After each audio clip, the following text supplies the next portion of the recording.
করে কাঁঠালের দানাটা দিয়ে দিলাম। এটা 5-7 ভাজা হবে। কাঁঠালের দানা দিয়েছি, আর সোমবারে রসুন, কালো জিরা, শুকনো লঙ্কা। আবার এই পাঁচ শাকটা আমি ভেজে রেখেছিলাম, এই যে মচমচা করে, এই যে পুরো পাঁচ শাকটাকে এটা ভাজা ভাজা হয়ে গেলে পরে আমি দেব।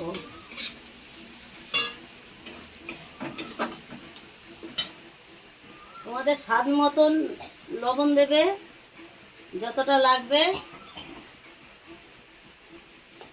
হলুদ তোমাদের যতটা লাগবে ততটাই দেবে, বেশি দেবে না।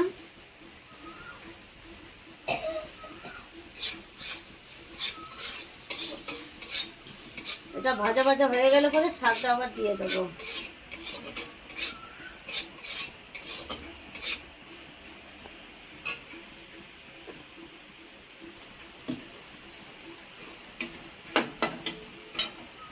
সাইডে ক্লিক করো, সাইডে